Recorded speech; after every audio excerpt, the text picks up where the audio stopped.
Hi there. Welcome to Peninsula Players Presents.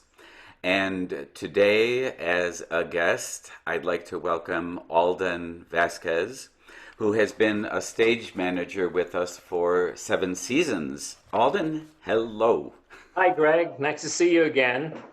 It's nice to see you again in kind of person. Yes, you've been at the Players for 7 seasons, and you've usually done the show in the fall, which is a very nice time to be up in Door County. Really beautiful. And here's a little bit more about Alden. He has been a production stage manager at the Goodman Theater in Chicago since 1995, and he has stage managed over 85 productions there, including 29 productions of A Christmas Carol. That's quite a bit. You know that show well. Yes, I do. And you have also done 14 productions at Steppenwolf Theater, and you've worked in theaters really all over the country, and also done two shows on Broadway. Alden teaches stage management at DePaul University, and he is also a United States Air Force veteran. And Alden was recently honored with the 2020 Dell Hughes Award for Lifetime Achievement in the Art of Stage Management, which was presented by the Stage Managers Association. So that must have been very nice to get. Yes, I'm very honored to receive it. Very honored and Yeah. happy. Yes, So you must know what you're doing. I guess so. 26 years. Yeah. Um, could you tell us a little bit about how you started out in stage management? Well, I went to a 2-year acting conservatory, uh, a school in Washington, D.C. And Uh-huh. after 2 years, I think during my last year, I decided I couldn't act. And but I wanted to stay in theater, and I started stage managing some student productions from this conservatory, and I fell into it. And the Mm-hmm. administrator sent me to a Totem Pole Playhouse in Pennsylvania, Mm-hmm. apprentice stage manager, and I spent the summer there. And from there, the producing director, Bill Putch, liked my work during that summer and gave Mm-hmm. me a scholarship to the Goodman Theater to be an intern, and that was in 1983. And so I interned on Christmas Carol in 1983. Wow. That Joe Drummond, I met Joe Drummond, and he liked my work, and he invited me back to do Christmas Carol in 1985, and Mm-hmm. I joined the staff in '86. I left there in '89 or 1990, and went to Steppenwolf, and then I went back to Goodman in 1995, and I've been back there since. So Yes. that's the, I actually that's my I journey actually there. yeah, I actually did a couple productions of Christmas Carol at the Goodman in one of them was the very last show in the old theater. Yes, in 2000 or 1999, I can't remember, but yeah. Yeah, something like that. So, uh, one of the things that I would love to chat with you about is what a stage manager does, and I think a lot of people out there know the term. They see it in the program. It's usually not a person that the audience actually literally sees because you're most of the time backstage. So, what what does a stage manager, like if you could say in a sentence what a stage manager does, or it may be a paragraph. Well, I'll give you the short paragraph. Okay. We are we're the support system for the director. We're like the right hand person for a director, and we also Hmm. support the actors. We're in rehearsal, and our job is to communicate to designers and production staff about what occurs in rehearsal. Hmm. We set the tone in rehearsal. Uh, so what I tell my students in very short definition, is that, I look at the director as a painter, and what the stage manager does is kind of like mix the paint for the director and hand the director the paintbrush so that he could create a story on stage. So that kind of simplifies the definition a little bit. We schedule Hmm. rehearsals, we schedule costume fittings, we keep track of props in the rehearsal. We maintain discipline. We make sure that the actors are safe, are in a safe environment as Hmm. a director, and so we're like, and also we learn and maintain the director's vision and concept of the show, because after opening, the director leaves, and our job is to maintain the show the way the director has wanted wanted the show to be on stage, basically. It sounds like your eyes and ears and brain are never stop. You have to be constantly aware of everything going on. Well, like, like you said, I was in the military, and the thing they taught us in the military was to keep our ears and eyes open and our mouths shut.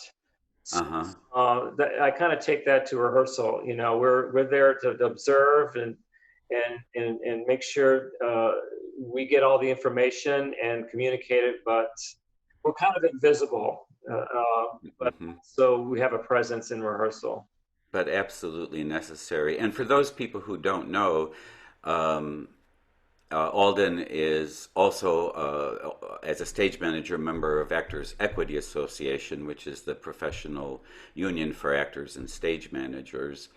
And in general, your contract as an equity stage manager is a bit more money than an actor usually works or gets. And I completely get that because you're there before we get to rehearsal and you're there after we're done with rehearsal because there's a lot of pre-show stuff and a lot of post-show stuff that you have to do. Yep. But so it's a job that I would probably kill me. So I greatly admire people like Alden who are so capable of doing this job and caring at the same time. I would love to, what a lot of people don't, a little more detailed, because what a lot of people don't know is you get involved on a show as a stage manager even before rehearsal starts, right? Yes, we have a 1 week pre-production. So And what does that mean? that means we contact the actors and give them the rehearsal schedule. We go into the rehearsal room and we tape down the set on the floor. And what does that mean? Tape down the set. Mm-hmm. We have this tape called gaffer's tape, and so the set designer designs a set and gives us a ground plan. Mm-hmm. And what we do is we place tape on the floor to outline the set on the floor. So that's part of our job, so that when the actors come in, they know where the doors are, they know where windows are, they know how far to the left or how far to the right they can go, or upstage or downstage. We also gather rehearsal props and rehearsal costume pieces. We do a lot of paperwork, make up calendars and cast lists, contact sheets. Mm-hmm. Uh, And what happens if a set is 2 stories? well, then we use different color tape. So we have like Ah, a red color for the downstairs and yellow color for the upstairs. I see. So I see. furniture shifting. Uh-huh.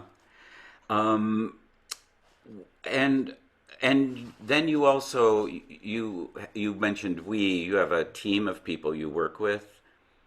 Yes, I have an associate, a colleague who helps me as part of the team, and we also have interns, paid interns Mm-hmm.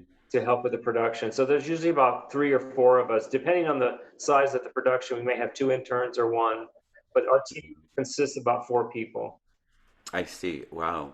Well, it's a lot of stuff to cover. Yep. And then, so And somewhere in there, you have to prepare a prompt book, right? correct? And could you explain what that is? Well, the prompt book consists of it's a script, and then from one side of the script is the actual words, and the other side is a blocking page. And so during rehearsal, I'm taking blocking. And blocking, by blocking, you mean, I'm writing down the actors' movements on stage. oh, okay. Keep track of where they're supposed to stand, where they're supposed to go to, what props they're supposed to pick up. So that's in my prompt book. And then later on, when we go to technical rehearsals, where we put the show on stage, I write my cues into this prompt book. So it's light Mhm. cues, sound cues, any kind of video cues, cue lights. I use cue lights to cue scenery to come in and go out. So Hmm. those cues are also in the prompt book. And also during rehearsals, you write those in with a pencil, I'm assuming, because those things change during rehearsals. Yes, on a daily basis. So you have to have big erasers. Yes, Also, yes. also, if it's a new play, scripts change. So everything has to, you have to rewrite a lot of stuff. So On a new play. a new play, when the script changes on a daily basis, I have to make those changes in my prompt book. Wow, wow, that's a lot of writing. A lot of writing, a lot of erasing. So you get to the first rehearsal, which is usually a read through of the play with the actors, Yes, and then and you've prepared the room for that. You've taped the floor. You've got tables ready for them to read at, yes. and I'm assuming there's also every director is different in terms of how they work. I'm used to a read through at the table, but I've worked with directors who don't do that and they start blocking immediately. And then there's other directors who will sit at the table for a week or 2 weeks or something. It depends on the show, right? Depends on the show. I mean, I've rarely had directors block right away. They like to hear the play read out loud because it's the first time that they'll hear it out loud with actors, and especially Mm-hmm. a new play. The playwright wants to hear their play read out loud. Uh, Mm-hmm. there are some directors who will spend a week around the table discussing the show, discussing each character, making line changes. Uh, so it depends. You're right. Depends on the director, and sometimes there's one read through in the morning, and then after lunch we'll start blocking. Mm-hmm. Mm-hmm. And then you also have to deal with the actors union, those members who are actors equity, and a deputy. Yes, And the deputy, and could you explain what that means? the deputy. Yeah. Well, the deputy is represents the union and also represents the actors. Mm-hmm. So, uh, and the deputy works with me. So if there's any issues with the actors' safety or there's any kind of personal problems or anything, they go to the deputy, and then we try to solve it with management or we solve it with the union. So it's kind of like this deputy is very important. They're making sure that everyone's safe. I make sure everyone's safe. Mm-hmm. Make sure that people's needs are met. We have certain standards for the union. We have to have breaks at certain times. Mm-hmm. They can only rehearse a certain amount of hours if they're doing other shows. So we keep track of. We have a rule book, and we're always looking at the rule book and making sure that we're uh, following the rules of the union. Mm-hmm. Deputy helps me follow those rules. In your the syllabus, one of the syllabi that you sent me for your class talked about leadership skills, observation, listening, anticipation, and action. Yes, those Which those are very important, especially the first day, like I said, the first day of rehearsal, you set the tone. You have Hmm. to, a stage manager has to come across as someone who's very confident, someone who's objective, has a sense of humor. Hmm. The actors, when they come into the first rehearsal, my experience is they come in very vulnerable. They're nervous. They want to do a good job, and my job is to make it comfortable for them. And Hmm. as far as observation, there's a lot of things that happen in rehearsal that very quickly, and you need to develop an eye for observing, certain behaviors. Also, uh, you know, people come up with ideas during read-throughs or during the blocking, so you have to keep track of their ideas because those ideas may become reality, like prop changes or line changes. Hmm. Um, so part of the leader is to be, like I said, that support person, that person with confidence. I always tell my students that, when rehearsals start and actors come in for the first rehearsal, they shouldn't see a nervous stage manager or a stage manager who's sweating. They Uh-huh. see confidence because Yes. uh, you need to maintain that persona because uh, the actors, directors, designers depend on you to keep the show together.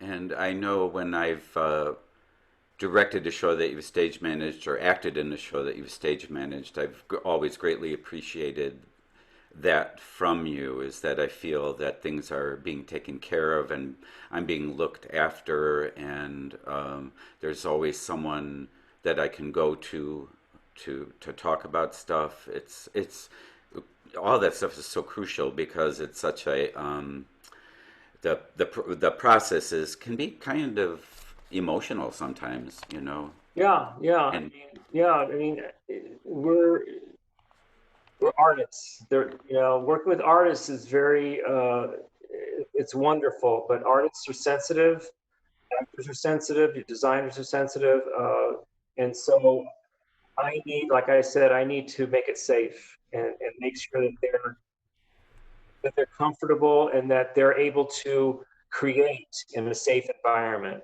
And that's one of my jobs is to make sure that happens. then there's a point where the rehearsals in the rehearsal room stop and you have to move into the theater, Right. and that's a big step. It's a big step. We call it tech rehearsal. So that that takes about 4 or 5 days, and that's when we put the lights and the sound and the sets together on stage with the actors.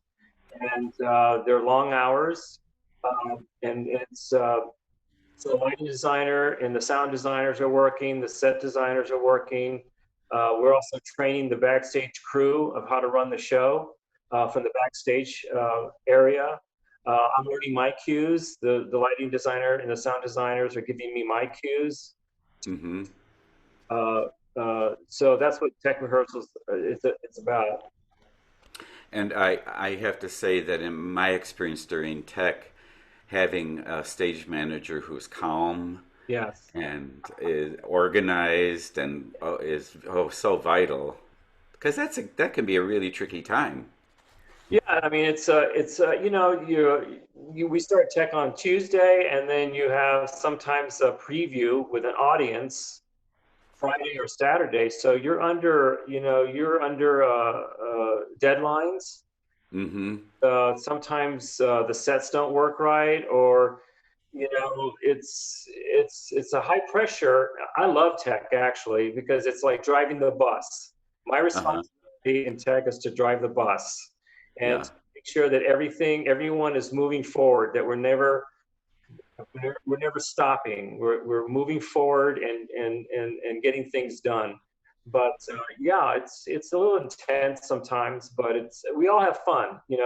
We have moments of fun, and the breaks are people bring food in, and it's great. So and we get it done, and we're ready for first preview. I think there's some particular foods you like at that point. I love cake. And So any birthdays that come up, I buy cakes, and so that's my thing, cakes. I'm the cake which is greatly appreciated. So then you open a show, and then the show will have a run of so many weeks.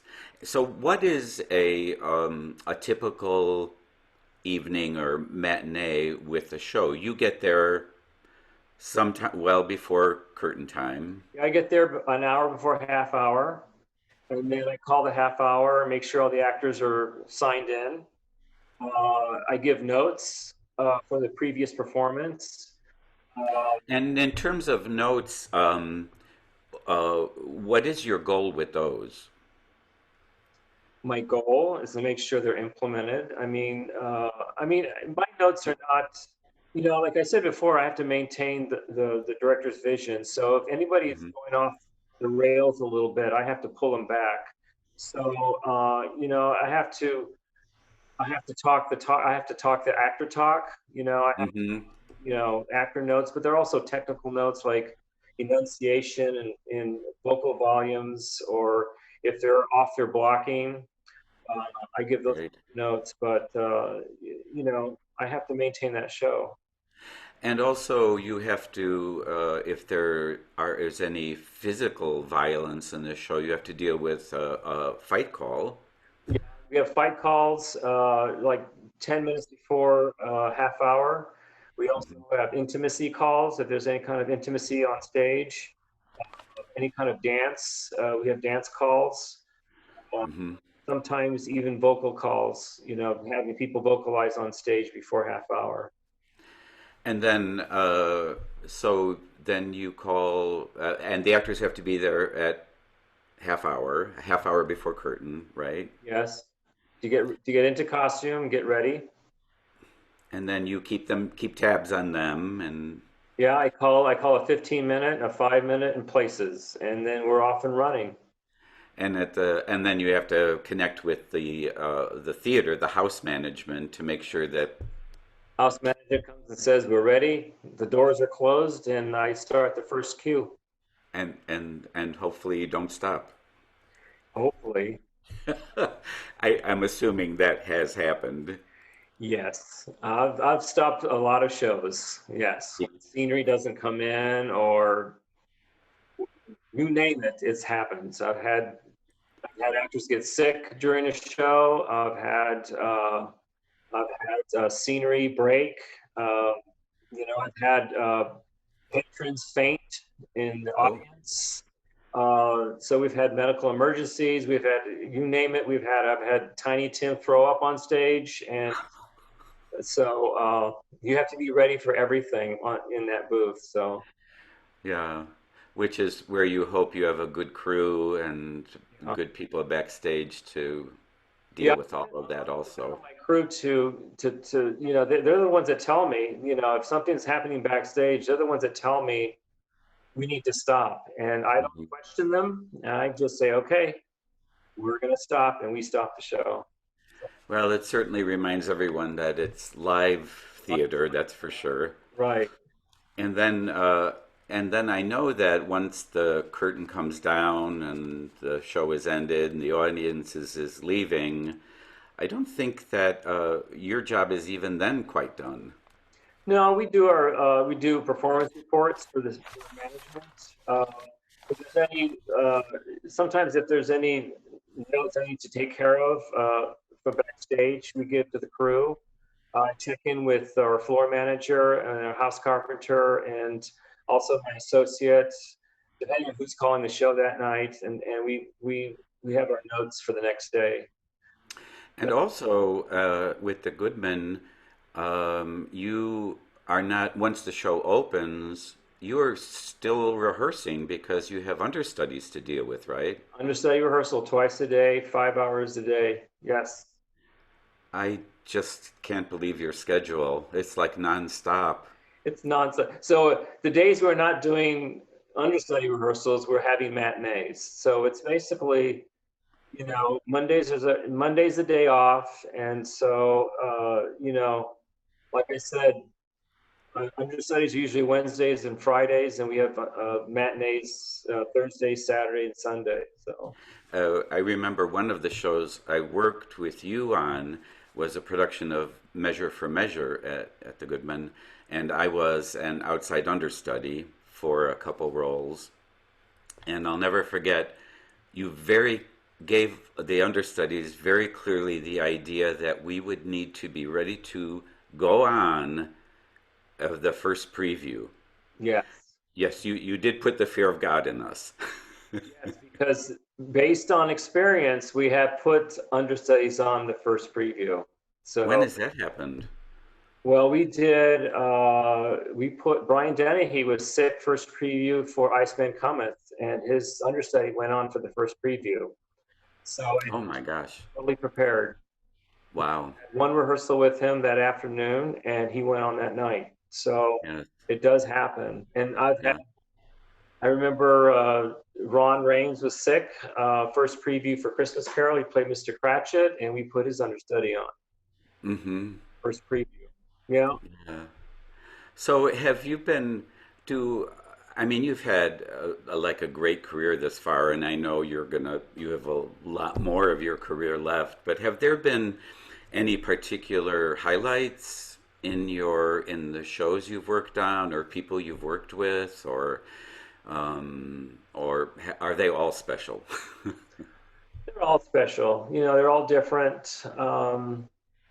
They're very special. I mean, I treat every show as if it was a new play, even though it's written. I treat Christmas Carol every year as if it's a new production. So it, every show is exciting and it's different.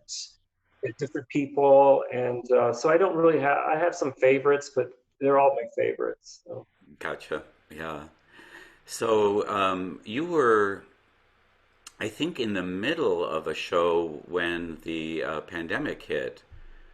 Yes, we actually it was like the it was really the toughest night that I've had. We were in previews for Schoolgirls or an African Mean Girls play is what the Hmm. play is called, and we were in our fifth preview on, and so I was doing understudy rehearsal, and then I got called into my production manager's office and said that night was going to be the last night. Oh.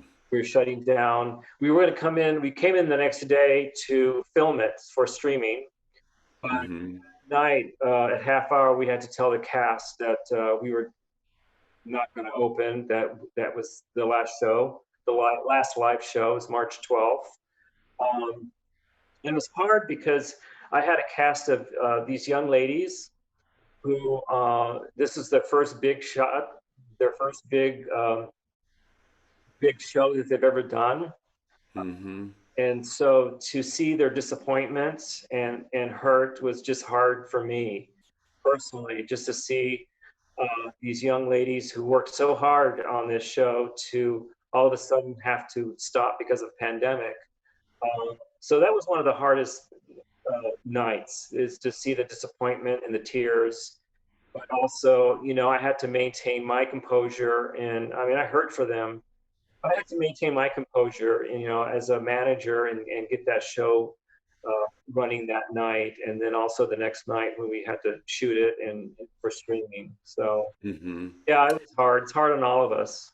Yes, it is. So you're maintaining your sanity during this time and keeping busy?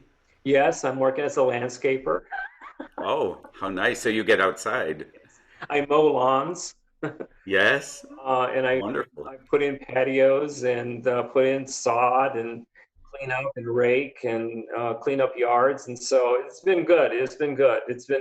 It keeps me outside and keeps me fresh air, and I get to exercise, and it's been a good summer for me. Yes. Oh, I'm very glad to hear that. Yeah. Well, Alden, thank you so much for being here, and thank you for helping us to understand what your job entails as a stage manager, because it's quite extensive and constantly evolving because every group is different. and thank you for being a wonderful stage manager and for your work with, especially with the Peninsula Players. Well, thank you. Thank you for having me. It's been great. It's great to see you. Yes, it's great to see you. So you take care and Okay. hopefully soon. Yes, hopefully soon. Okay. Bye bye. Bye bye.